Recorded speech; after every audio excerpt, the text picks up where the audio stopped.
Welcome to Suman TV. పరమ పావనుడు మర్యాద పురుషోత్తముడైన శ్రీరామచంద్రుడు అరణ్యవాసం సమయంలో సీతాదేవి లక్ష్మణుడితో కలిసి నివసించినటువంటి ప్రదేశమే పర్ణశాల. భద్రాచలంలో ఉన్నటువంటి ఈ ప్రదేశం అత్యంత పుణ్యం పావనం అనే చెప్పుకోవాలి. ప్రత్యేకించి భద్రాద్రి ఆలయానికి 35 కిలోమీటర్లో ఈ పంచవటి పర్ణశాల ఉందండి. ప్రస్తుతం నేను అదే ప్రాంతంలో ఉన్నాను. ఇక్కడి నుంచి అంటే 35 కిలోమీటర్ల వరకు వచ్చి ఇక్కడి నుంచి మనం 1 కిలోమీటర్ లోపలికి వెళ్తే డైరెక్ట్ పర్ణశాల దగ్గరికి వెళ్ళొచ్చు. అక్కడ ఎన్నో ఘట్టాలని రామాయణంలో చోటు చేసుకున్నటువంటి కొన్ని కీలక ఘట్టాలు, అంటే అరణ్యవాసం సమయంలో చివరి 3 సంవత్సరాల్లో కొన్ని రోజుల పాటు రాముల వారు ఇక్కడే నివసించారు, ఒక కుటీరం ఏర్పాటు చేసుకుని చెప్తారు. ఇక్కడ చాలా చాలా వింతలు విశేషాలు కూడా ఉంటాయి. అవన్నీ కూడా ఇవాల్టి కార్యక్రమంలో నేను మీకు చూపిస్తాను. పదండి, ఇంకా ఆలస్యం ఎందుకు, వెళ్దాం. పర్ణశాలకు మనం వెళ్తూ ఉంటే ముందుగా ఎడం పక్కగా ఒక దారి మనకు కనపడుతుందండి. సీతమ్మ చీరకు దారి అని ఉంటుంది. సీతమ్మ వారు ఆరేసుకున్నటువంటి నార చీరల గురుతులు ఇక్కడ కొన్ని గుట్టల పైన మనకు కనిపిస్తాయి. అతి పుణ్యమైన పవిత్రమైన ప్రదేశంగా భక్తులు భావిస్తారు. ఇక్కడికి చాలా మంది దర్శించుకునేందుకు వస్తూ ఉంటారు. ఇక్కడ చాలా విశేషాలు కూడా ఉన్నాయి, అవన్నీ చూద్దాం. ఇలా మనం లోపలికి నడుచుకుంటూ వస్తుంటే ఒక బ్రిడ్జ్ లాగా ఉంటుందండి. తడికిలాగా ఇక్కడ వేశారు కర్రలతోటి అటు వెళ్ళటానికి. ఇక్కడ ఏంటంటే ఒక బ్రిడ్జ్ లాగా, ఇదంతా కూడా గోదావరి నదే ఒక పాయ చీలి ఇటువైపుగా వచ్చిందనమాట. ఈ ప్రవాహం లక్ష్మణ గుట్టలు ఉంటాయి ఈ దగ్గరలో, అక్కడి నుంచి ఇలా ఇటువైపుగా వస్తాయి అన్నమాట. ఈ ప్రాంతానికి సంబంధించినటువంటి పురాణ గాథ ఏమిటి అని అంటే, ప్రత్యేకంగా అంటే ఇక్కడికి దగ్గరేనండి పర్ణశాల, 1 కిలోమీటర్ ఉంటుంది.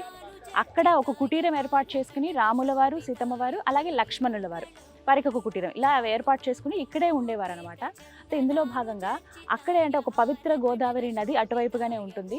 అక్కడికే వెళ్ళి నిత్యం స్నానాదులు ఆచరించడం ఇవన్నీ జరిగేవి. అయితే ప్రత్యేకంగా ఆడవారికి తెలుసు కదా, మహిళలు అంటూ ఉన్నటువంటి ఆ 5 రోజులు ఏవైతే ఉన్నాయో అప్పుడు సీతమ్మ వారు అనుకుంటున్నట్టు అది పవిత్రమైన గోదావరి నది, అందులో నేను దిగి అపవిత్రం చేయకూడదు, కాబట్టి నా ప్రత్యేకంగా వేరే స్థలం దగ్గర ఇలా స్నానం ఆచరిస్తే బాగుంటుంది కదా అని చెప్పి రాముల వారికి చెప్పి ఒక ప్రదేశం దగ్గరికి నడుచుకుంటూ వస్తారట. అలా వచ్చిన ప్రదేశం ఇదంతా. పర్ణశాలకి దగ్గర దగ్గర ఒక 1/2 కిలోమీటర్ ఉంటుందండి. ఇదంతా కూడా ఇప్పుడంటే ఇలా ఉంది, కానీ ఒకప్పుడు ఇదంతా కూడా దారుణమైన దట్టమైన అటవీ ప్రాంతం. అలాగే నడుచుకుంటూ వచ్చినప్పుడు ఇక్కడికి వస్తే ఎక్కడ నీటి జాడ లేదు స్నానం ఆచరించడానికి. అప్పుడు ఆమె ఒక మాట చెప్తారంట, మరేదంటే కొడుకులా చూసుకునే లక్ష్మణుడితో, అయ్యా స్నానం ఆచరించడానికి నీళ్లు లేవు, ఎక్కడో గోదావరి, ఇప్పుడు ఆ నీళ్ళు అంటే ఇక్కడి నుంచి తీసుకురాలేం, కాబట్టి ఏదన్నా ఒక ఉపాయం చేయాలంటే తన దగ్గర ఉన్నటువంటి బాణంతో దూరంగా బాణం వేస్తాడు. ఆ బాణం వెళ్ళి దూరంగా ఉన్నటువంటి ఆ కొండలకు, ఆ గుట్టలకి తగులుతుంది. ఆ గుట్ట 2గా ఇలా చీలి ఆ మధ్యలో ఉంటే గోదావరి నీళ్ళు వస్తాయి. అలా వచ్చిన నీళ్ళే ఇవి కూడా. ఇక్కడ నుంచి చూడొచ్చు ఈ ప్రవాహం. చిన్న చిన్న చేపలు అన్నీ ఉన్నాయి ఇక్కడ. ఇందులో వాటినే ఏమైందంటే అమ్మవారు వాటిని పసుపు కుంకుమగా, ఇక్కడ అటవీ ప్రాంతంలో అవన్నీ ఎక్కడ దొరుకుతాయండి, ఏమీ దొరకవు. కనీసం తినడానికి ఆహారం కూడా సరిగ్గా ఉండదు. దుంపలు కానీ లేకపోతే కొన్ని ఫలాలు కానీ ఇవి మాత్రమే వాళ్ళకి ఇక్కడ దొరికేవి. వాటితోనే ఒక భోజనంలాగా అవి ఏర్పాటు చేసుకునేవాళ్ళు అనమాట. అలా వాటికి నిదర్శనంగా ప్రత్యేకమైన రోజులు 25 రోజుల పాటు అమ్మవారు పర్ణశాల దగ్గర కుటీరం దగ్గర ఉండేవారు. అలాగే మిగతా 5 రోజులు అంటూ ఉన్నటువంటి సమయంలో ఇక్కడికి వచ్చి ఆవిడ స్నానం ఆచరించేవాళ్ళు అనమాట. ఆ సమయంలో ఆవిడ ఆరేసుకున్నటువంటి నార చీరలు, అడవిలో ఉన్నప్పుడు వాళ్ళు కట్టుకునే నార చీరలే కదా, ఆ చీరలు ఆరేసుకున్నటువంటి గురుతులు ఇక్కడ గుట్టపైన ఉంటాయి. అలాగే రాముల వారి పైపంచ ఏదైతే ఉందో ఆ ఆజానుబాహుడి పైపంచ, అది కూడా ఒక గురుతుగా మనకి ఇక్కడ కనబడుతూ ఉంటుంది. వెళ్ళి మీకు ఆనవాళ్ళు కూడా చూపిస్తాను.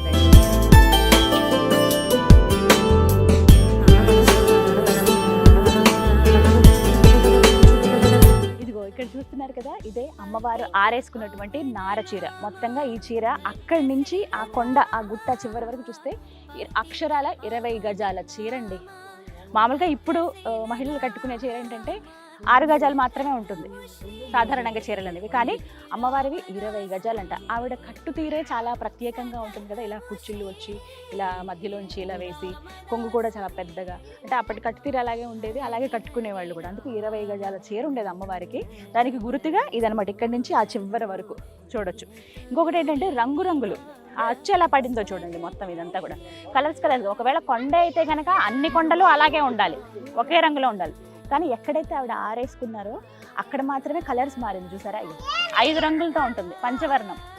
5 రంగులుగా ఉన్నటువంటి చీర అనమాట ఆవిడది. అది ఆ అచ్చు అంటే దగ్గర దగ్గర అరణ్యవాసం సమయంలో, ప్రత్యేకించి అంటే వనవాసం సమయంలో ప్రత్యేకంగా ఒక 3 సంవత్సరాల పాటు ఇక్కడే ఉన్నారు వాళ్ళు. ఆ 3 సంవత్సరాలు ఆరేసిన చీర గురుతు అలా పడింది. ఏదన్నా ఒక వస్తువుది అదే మాదిరిగా ప్రతినిత్యం మనం ఉంచుతూ ఉంటే కొన్నేళ్ల పాటు అచ్చు అలా పడుతుంది కదా, అదే విధంగా అది ఇన్ని సంవత్సరాల తర్వాత కూడా మనం చూడగలుగుతున్నాం అంటే నిజంగా అది మన అదృష్టం. ఇదంతా కూడా అమ్మవారి చీర గురుతు అనమాట. అక్కడి దాకా ఇది.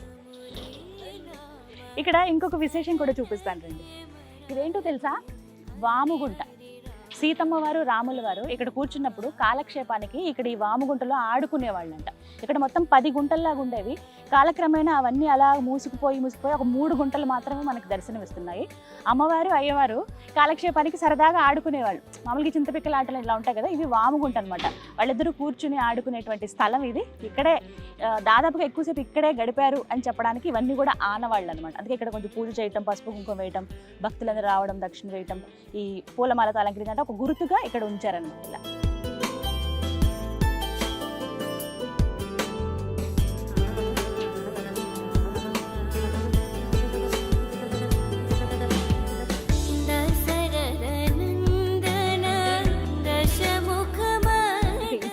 మరొక విశేషం ఏంటో తెలుసా? అయ్యవారిది అంటే రాముల వారిది పై పంచ. దాని గురుతు ఎలా ఉందో చూడండి. నల్లగా ఒక చారలాగా మనకు కనిపిస్తుంది. గుండిదే ఇక్కడి నుంచి ఆ కొండ చివరి వరకు ఉంటుంది అది. అంటే ఇది రాముల వారిది అని చెప్పడానికి గుర్తుగా ఇక్కడ పూజాది కార్యక్రమాలు. పర్ణశాలలో ఉండే అయ్యగారులు ఎవరైతే ఉంటారో ప్రతినిత్యం వాళ్ళు ఉదయం పూట ఇక్కడికి వచ్చి పూజాది కార్యక్రమాలు చేసి వెళ్తారు. ప్రతినిత్యం ఇక్కడ పూజలు జరుగుతాయి. వారు ఆరేసుకున్నటువంటి పై పంచ అనమాట ఇది. స్వామి ఆయన ఎంత 7 అడుగులు ఉండేవాడు రామయ్య, ఆజానుబాహుడు అని చెప్పారు కదా, ఆయన పై పంచే 40 గజాలు ఉండేదట. ఇక్కడ నుంచి చూడండి ఆ చివరి వరకు ఒకటే వరుసలో నల్లటి చారలాగా మనకు కనిపిస్తుంది. అంటే ఆరేసినటువంటి ఆ అచ్చు ఈ కొండల పైన, ఈ గుట్ట పైన పడింది అనమాట. చూడొచ్చు ఇక్కడి నుంచి అక్కడ.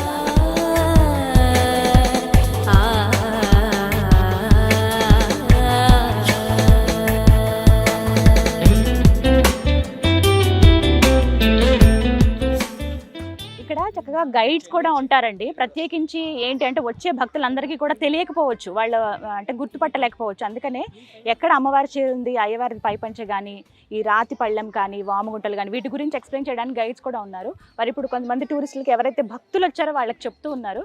వినండి వారి మాటల్లోనే. పర్ణశాల పంచవటి 14 సంవత్సరాలు అరణ్యవాసం చేసిన ప్రదేశం. లాస్ట్ 3 ఇయర్స్ ఇక్కడ స్వామివారు నివసించారనమాట. మీరు ఇప్పుడు పర్ణశాల దర్శనం చేసుకున్నారమ్మా. ఈ ప్రదేశంలో అమ్మవారు ఇక్కడికి ఎందుకు వచ్చారనేది వివరించి చెప్తాను వినండి. నెలలో 25 రోజులు సీతమ్మ వారు పర్ణశాల కుటీరంలో ఉన్నప్పుడు 5 రోజులు ఈ ప్రదేశానికి వచ్చారనమాట. అని అంటే లేడీస్ ప్రాబ్లం ఉన్నప్పుడు, ఇంట్లో మన ఆడవాళ్ళు ఎలా ఉంటారో ఆ ప్రాబ్లం ఉన్నప్పుడు అక్కడ గోదావరి నదిలో స్నానం చేస్తే ఋషులు మునీశ్వరులు తపస్సు చేసుకునే, జపాలు చేసుకునే టైం కాబట్టి ఆ ప్రదేశంలో స్నానం చేయకూడదని చెప్పేసి ఈ ప్రదేశానికి రావడం జరుగుతుంది అమ్మవారు. కానీ ఈ ప్రదేశానికి వచ్చినప్పుడు ఈ బండ తప్పించి నీళ్లు కూడా లేవు. ఇక్కడ స్నానం చేయడానికి అనువుగా ఉందని చెప్పేసి స్వామివారిని కోరగా లక్ష్మణ స్వామివారు 9 కిలోమీటర్ దూరంలో ఉన్న గుట్టకి బాణం వేస్తే ఆ గుట్ట మీద ఉన్న రాయి 2గా చీలుకొని జల పుట్టుకొస్తుందన్నమాట. ఈ వాగే సీతమ్మవారి వాగు. అమ్మవారు స్నానం చేశారు కాబట్టి ఈ వాగుని సీతమ్మవారి వాగు అంటారు. ఈ వాగులో స్నానం చేసిన గుర్తులు ఉంటాయమ్మా, అమ్మవారి చీరలు ఆరేసుకున్న గుర్తులు.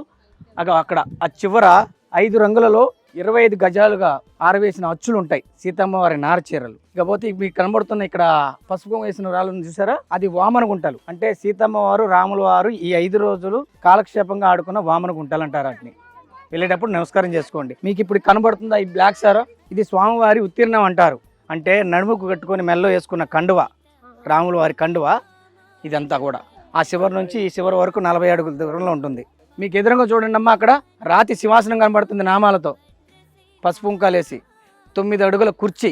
ఆ స్వామివారు అమ్మవారికి కాపలాగా కూర్చున్న కుర్చీ అనమాట. కింద స్వామివారి పాదాలు ఉంటాయి. అక్కడ వెళ్ళేటప్పుడు దర్శనం చేసుకోండి. ఇకపోతే ఇక్కడికి వచ్చేసరికి ఈ ప్రదేశం అమ్మవారు స్వామివారి 5 రోజులు కూడా ఈ ప్రదేశంలో ఉన్నప్పుడు స్వామివారి పళ్ళు పలహారాలు, లక్ష్మణ స్వామివారు ఇప్ప పువ్వు, కంద పువ్వు, ఈ ప్రసాదాలన్నీ తీసుకొచ్చినప్పుడు ఆ ప్రసాదాలన్నీ తినడానికి ఈ పల్లెంలాగా చేసుకున్నారన్నమాట. దీన్ని రాతి పల్లెం అంటారు. దీన్నే ఈ పల్లెంలోనే ఆకు వేసుకొని స్వామివారి ఇప్ప పువ్వు, తునికి పండ్లు, ఈ పండ్లు తిన్నారనమాట. దీన్ని నమస్కారం చేసుకోండి. అక్కడ నమస్కారం చేసుకుంటూ ఈ గుర్తులను చూసుకుంటూ వెళ్ళండి. ఇక్కడ ఉన్నటువంటి మరో విశేషం ఏంటో తెలుసా? ఇది చూడండి, రాతి పళ్ళెం. ఇది రాముల వారు సీతమ్మ వారు భోంచేయడానికి ఏర్పాటు చేసినటువంటి ఒక రాతి పళ్ళెం అనమాట. ఇదే ఒక పళ్ళంగా భావించి వచ్చినటువంటి ఫలాలు ఏవైతే ఉంటాయో తీసుకొచ్చినటువంటి. ప్రత్యేకించి లక్ష్మణ స్వామి వారు అడవుల్లోకి వెళ్ళి ఇక్కడ దొరికేటువంటి ఆహారానికి ఏముంటాయి, అడవిలో మహా అయితే చిన్న చిన్న దుంపలు కావచ్చు, తినదగినవి ఫలాలు చాలా వరకు దొరుకుతాయి. వాటిని తీసుకొచ్చి ఇక్కడే ఇదొక పళ్ళెంలాగా చేసుకుని ఇక్కడే పెట్టుకుని భుజించేవాళ్ళు అంటే ఇద్దరు. మరి వారు తిన్నటువంటి పళ్ళెము అటువంటిది అని అంటే కనుక ఎంత పవిత్రమైందో కదా,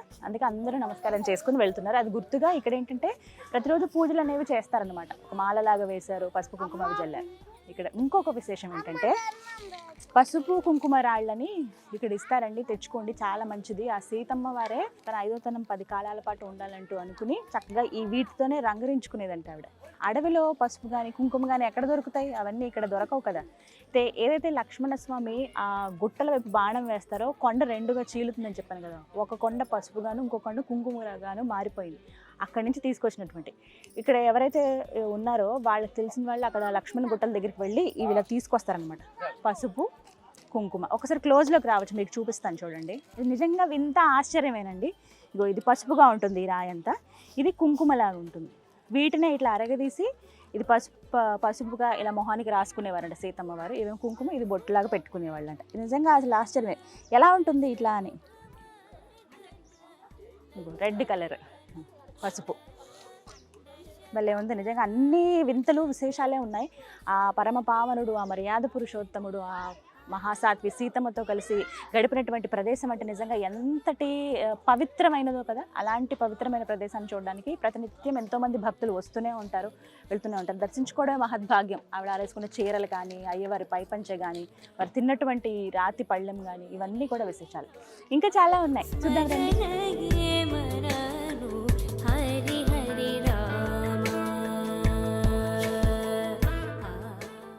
అసలు రామ రావణ యుద్ధం జరగడానికి బీజం పడినటువంటి ఘట్టం ఏదైతే జరిగిందో ఆ ప్రదేశానికి ఇప్పుడు నేను మిమ్మల్ని తీసుకువెళ్ళబోతున్నాను. అక్కడికి మనం వెళ్ళాలంటే ఈ చిన్ని వాగిలా దాటుకుంటూ వెళ్ళాల్సిందే. పదండి.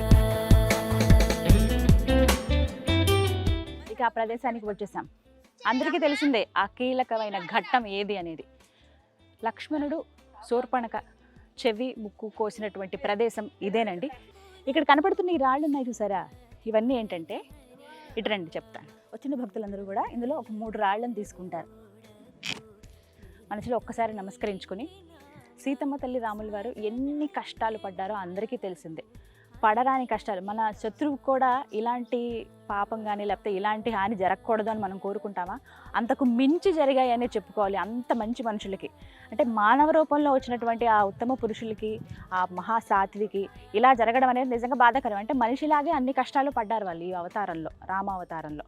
అలాంటి కష్టాలు సీతమ్మ తల్లికి రాముల వారికి వచ్చినటువంటి కష్టాలు మా జీవితంలో రావద్దు, అలాంటివి మా జీవితంలో ఎదుర్కోవద్దు అని చెప్పి ఇలా ఈ 3 రాళ్ళని ఒక్కసారి ఆ సీతారాములను స్మరించుకుని దండం పెట్టుకుని వెనక్కి తిరిగి ఆ గుట్ట పైన వేసేస్తారు. అలా భక్తులందరూ వేసిన రాళ్ళే ఇలా గుట్టలుగా ఏర్పడింది. అక్కడ చూడండి కనిపిస్తుంది.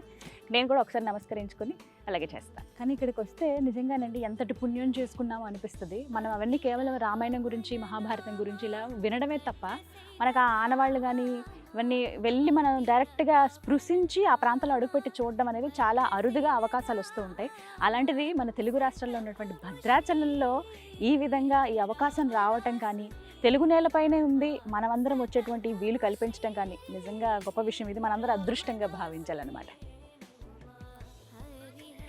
ఇవే కాదు, ఇంకా చాలా విశేషాలు ఉన్నాయి, చూపిస్తాను పదండి. ఈ సీతమ్మ చీరకు దారి ప్రాంతంలో ఖచ్చితంగా అందరూ వీక్షించవలసినది, తరించేది ఒక ప్రాంతం ఉంది. అక్కడికి ఇప్పుడు మనం వెళ్తున్నాం.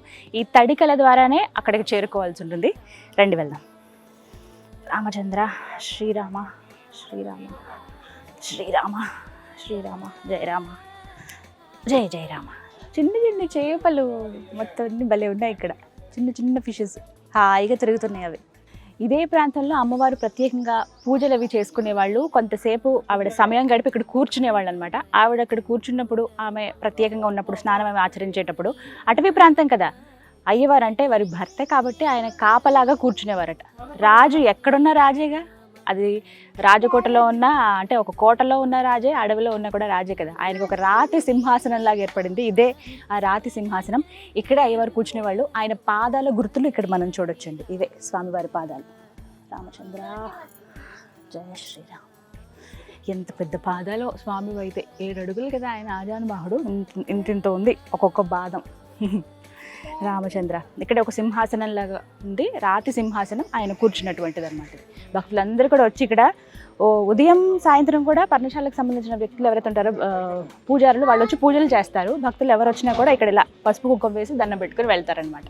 రామచంద్ర ఇలా ఈ మార్గం ద్వారా అటు బయటకు వెళ్ళిపోవచ్చు.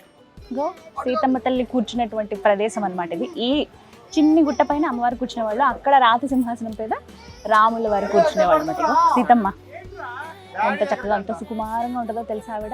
భర్తతో పాటు నేను ఆయన వెంటే అంటూ వచ్చేసింది, అడవుల పాలైపోయింది. అయినా సంతోషంగా జీవించింది. కానీ ఆమె కష్టాలు ఎవరికి రావద్దనే కదా కోరుకుంటాం. ఆ మహాసాధువుని చూసి మనం ఎన్నో నేర్చుకోవాలి. చక్కగా ఉంది చూడు.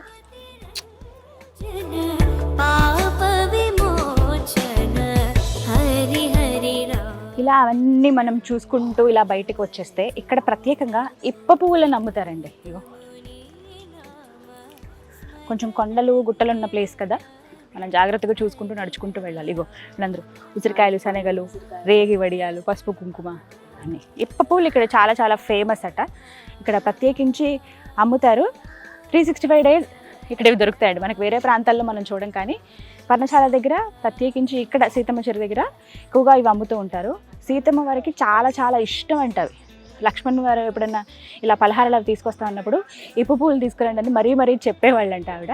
అంత ఇష్టం అంట ఇప్పు పువ్వులు. ఒకటి ఇక్కడ దొరికేటువంటి కొన్ని పళ్ళు, ప్రత్యేకంగా ఇక్కడే దొరికేటువంటి కొన్ని ఫలాలు ఏవైతే ఉన్నాయో అవంటే చాలా ఇష్టం అంట సీతమ్మ వారికి.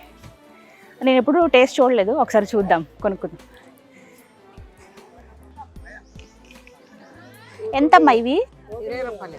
అదా ఉట్టిగా తింటారా ఇట్లా? కాదంటే వీటితో ఇంకేమైనా చేస్తారా? ఏమైనా చేస్తారా వీటితో? కుడువులా? ఆహా. ఇవి ఎక్కడ దొరుకుతాయి? అవునా? మీరు అడవుల్లోకి వెళ్ళి తీసుకుని వస్తారా?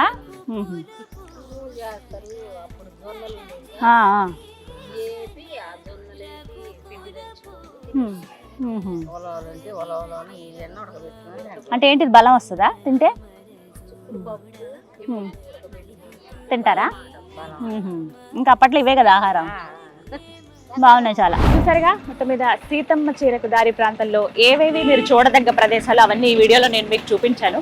మీరు కనుక పర్ణశాలకు వస్తూ ఉంటే, అంటే భద్రాద్రి రాముడిని దర్శించుకోవడానికి వచ్చినప్పుడు ఖచ్చితంగా పర్ణశాలకు రండి. పర్ణశాలకు వెళ్లే మార్గంలోనే ముందుగా మనకు కనిపించేదే ఈ సీతమ్మ చీరకు దారి. ఇక్కడికి వచ్చి ఈ అద్భుతాలను, ఈ విశేషాలను కూడా మీరు అందరూ వీక్షించండి. ఇది వాళ్ళ వీడియో. నమస్కారం.